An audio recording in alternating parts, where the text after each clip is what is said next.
John, congratulations on the win. Hard fought, but that must feel really satisfying to come away with all 3 points. Yeah, definitely. I mean, we have some tough games against Everton, home and away. So to get 3 points in the fashion we did, clean sheet as well, with the threats that they've got. Yeah, really pleasing, especially after the first half, which was so difficult for us to find spaces and create chances as well. And then second half, we tweaked a few things and yeah, ended up with the win. It must be so frustrating when you're playing against a team like Everton to be able to stay patient in the game and wait for those opportunities to come. Yeah, no, it is. I think we used to playing against a low block or sometimes 10 players behind the ball. We played against Brentford the other day. Not similar, but same kind of concept for us. And yeah, we've been in this position so many times now, and as you said, patience is a massive thing for us. Keep moving the ball, not to get frustrated, and you know, trust in our game plan, which we do. And as I said at half time, we changed a few things which helped massively, and then yeah, we kind of opened up the game and took our chances. What were those things that you changed? What did the manager ask you to do differently second half? Where the spaces were. It's difficult sometimes when you're involved in the game and you're focused and don't see the bigger picture from outside the pitch like he does, and he pointed that out for us. And to stick with the process, keep switching the ball and moving it quicker. Simple things, but you know, with walks and the guys that came on as well made a big impact, and that's it's been us for the last 5-6 years now. The impact that they have. Everyone involved and playing a major part in winning.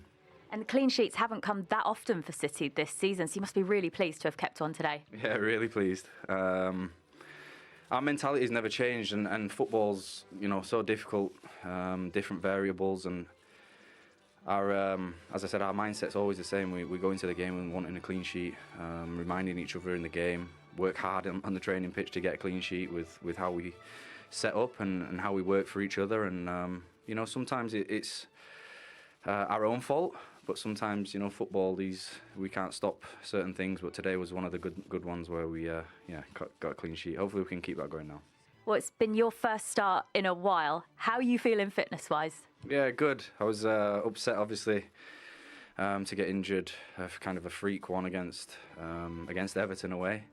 But yeah, no, I tried to come back and as quick as possible, get fit. And now I'm back. I'm really happy, and hopefully can go on a nice little run now. And back on the top of the table as well, City. Do you feel like the momentum is with you? I think in previous seasons, this period of the season, we cope so well as a team with all competitions that we're in, which is not easy in itself. To go on a run and have that mentality of, you know, each game as it comes, we've got to win. Each game's a final for us, and with the mentality of the boys, it's something that you can't always coach or learn. It's just within you. So yeah, hopefully we're one step closer to our goal, and that's winning with the game in hand. Looking forward to the next one and focusing all our energy on that one and doing the same, hopefully. Well played today. Thank you. Defending champions, Manchester City being frustrated at home by third bottom Everton. Have a look at that. As you'd expect, City dominating possession, having 6 shots in that first 45, but nothing on target. Everton, though, have had that one. That was Ben Godfrey in the opening 10 minutes of that match. So Everton, as things stand, holding firm. They have caused City 1 or 2 problems. Leon, but should they be doing better when in those situations? First of all, I think Sean Dyche should be really pleased with how aggressive his team have been at times, how they've created the potential to make opportunities. But I think they've been either a little bit sloppy in crucial moments, or I think they've maybe misplaced the pass. But he'll be delighted with the first 45 minutes. This is what we know Everton are good at. This is where we know Everton create their opportunities. Ben Godfrey nearly getting under the end of this one. But these are the moments that Everton could be better at. That's got to be touch and pass into that moment. They're the moments where City have left themselves exposed, and Everton have played well, got forward, got bodies forward into these positions, but not quite created the moments. And you just feel that if Everton had been a little bit cuter at times, Steve, that they may have created chances. The first half was like the perfect storm. Everton were excellent defensively, closing down, aggressive, and City were very, very lethargic, and Everton had opportunities. This was a great opportunity. McNeil makes a good run. Calvert-Lewin's just on his heels a little bit, doesn't show enough desire to get into that position from the early stage. You know, the first 5 yards should have made the run, and he could have got on the end of it. And City, because they've been quite slow and lethargic, they've got into half-time, and Pep will tell them so. I mean, they'll know themselves.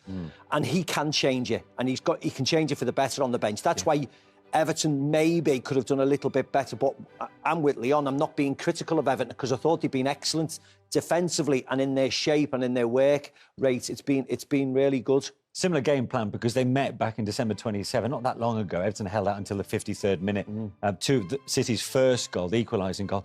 But for City, where could they do better? Well, I just think in their passing, they've just been very, very slow today. It's been comfortable for them. They haven't been under really any danger at times. But I just think it's been slow in their movements and their work rate. And, you know, the introduction of different players will help them. I thought Doku's been good on the left-hand side. But, you know, Godfrey and Ashley Young have marshalled him fairly well. They've doubled up at times to help him out. Haaland has hardly had a touch because City have just kept the ball around the back and just gone side to side to side to side. So he's cut a frustrated figure. But they have to improve, Manchester City. Everton will have to stay really sharp, and mentally they won't have to be fatigued. But Sean Dyche will be thrilled to bits. Yeah, they forced City to go long. It's so not very often you see Manchester City playing long passes back to front to try and get their players in. Usually they're able just to go through the thirds quite quickly, and Everton have stopped that. So apart from one player who has been a thorn in Everton's side, it's been a good 45 minutes for the Toffees. Yeah, we spoke about Doku before kick-off. How has he done? Well, he's probably been the livelier one. He wants to go forward. He wants to take people on. This was simple enough for Doku. Ben Godfrey just gets caught out. And Branthwaite was excellent, actually, defensively. But he just wants to run at least he wants to run forwards. He wants to try and create things. Whether his final ball is good enough today, he's got bodies at the far post, so that's the only area he had to aim for. But as a winger, as an out-and-out forward, at least he's been, you know, positive in his thinking. Well, this is good. It's just that Everton, look at the amount of bodies Everton have back in the penalty area. Yeah. I mean, he's been well involved in that first 45, and you can see pretty much involved with the one shots, 34 passes, 51 touches. Very much in contrast, I should admit, to Haaland. He's had 12 touches in that first half, fewest of any player on that pitch. Everton have put in lots of energy. Could that come back to haunt them? Well, it's difficult to maintain that for a full 90 minutes. Yeah. Everton don't really have the opportunity to make many changes, whereas Manchester City certainly can. They can freshen things up. How early Pep will choose to do that will be anybody's guess. Yeah. Well, so far, the game plan is working a treat then for Everton and for their... And a sense of inevitability, really, about the outcome. Yeah, I think once a little bit of fatigue sets in, and that happens on the Everton side, and they haven't got the quality off the bench to come in and really elevate the team. Manchester City got stronger. They brought on real quality. And I thought Everton were a little bit lightweight in the end. As Leon said before, as soon as Manchester City scored, a sense of relief came right across the Etihad, and you knew that Everton haven't got the firepower to go down the other end and cause problems. They didn't get the ball in the box. The choice of pass at the end wasn't good enough. And that's only down to lack of quality. Everton's work rate was good. They tried. They lost Ben Godfrey at an unfortunate time. Jared Branthwaite got a little knock, and that affected him slightly. Yeah. And it just happens when the top plays teams at the bottom. Yeah. And whilst much will be made of the fact that they're top of the table for the first time in 11 weeks, first time at the summit since being crowned Club World Champions, does that mean a jot really to City right now? I think it does. I think they want to be on the top of the league. I think that they've got there. I know it may only be for a short space of time, but psychologically, it's making a statement to everyone who's around them that we're here to win this Premier League. We've got back to where we belong. That's 10 straight victories in all competitions. Yeah. We're not looking to stop that anytime soon. So if you're going to be above us now and finish the season top of the Premier League, you're going to have to go a long way. What pleased you most about City's performance, if you had to choose something, Steve? Haaland scoring. I mean, it's simply it. The goals were the most important thing that won. You know, in the first half, they were lethargic. They'd come away at the end, scoring two. The main man getting on the score sheet, and that was the one thing you would take out of it. But I thought it was an average performance, but Sometimes you have average performances. You know, you can't be sparkling, superb every single game. Sometimes you have to grind it out, win the games and move on. Yeah, now the first one came from a corner. 1 or 2 question marks as to whether it was a corner to begin with. What do we think? Yeah, I mean, it's a decision that could have gone either way. Dominic Calvert-Lewin was clearly frustrated with it. The Everton defence thought that it should have gone their way. Sometimes you get a little bit of luck at the top end of the table, and sometimes you maybe don't get a bit of luck at the bottom. And for this to happen straight from that, for the ricochet to happen, to it fall to the one person on the pitch that Everton would not want this to fall to. I mean, he's only got 2-3 yards of space, and he's peeled into a position where Everton aren't quite sure where he is. Brilliant striker play, but if that's anyone else, I'm not sure that's a goal. And a few things went against Everton. But you're completely right. You know, whether it was another corner or not is by the by. It's the fact that he was 6 ricochets and it falls to the most lethal marksman in, well, arguably in the world. You know, if that fell to a centre defender, it could have gone anywhere. It fell to him at the far post after 3 or 4 ricochets. And sometimes, you know, you get a bit of fortune here and you don't. And the way Manchester City celebrated after when the goal happened, it showed what it meant to them, because they knew they were struggling today to get, you know, to find the breakthrough. I know it's no consolation. Pickford did well to get a hand to that. Yeah, I mean, Jordan Pickford did OK. Everton defensively were pretty good up to that point. They'd limited City. That was City's first effort on target. They'd had some speculative efforts from range, but Everton were comfortable. But as I said, a little bit of misfortune from Everton's point of view, a little bit of luck, which champions need at certain times during the season. Things fall their way, and suddenly that was the game done and dusted there and then. Yeah, so they had a chance maybe to clear their lines in that corner. What about the second goal from an Everton perspective and the position it started from? Well, Everton struggled to create goals, and to do that they have to put numbers forward. They're behind, chasing the game, a bit of sloppy play in the top corner, and then you're in a foot race with Erling Haaland. And you know, I'd been talking moments before, as Steve just said, Brantwaite had just picked up a bit of an injury where he was limping, and see, he's just a little bit laboured in that run. And Erling Haaland is the one player you don't want to come up against in that moment, because he's got it all: pace, power, skill. And once he gets in this moment, we saw, I think, Flecken make a save from a similar effort when he played Brentford through the week. We showed it before the game, and he wasn't going to allow the goalkeeper to make a save there. Yeah, his 16th goal of the season.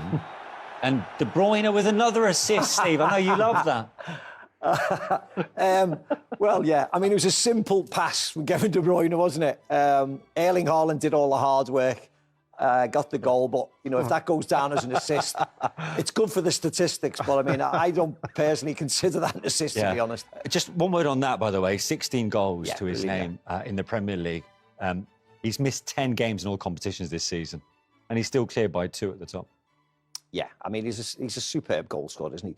We knew that when he was in Dortmund, we knew that when he plays for his national team, and we knew that when he comes to Manchester City, if he stays fit, he will score bundles and bundles of goals. So the fact that he's sitting at the top does not surprise anybody. OK, time for a quick break then here on Matchday Live as we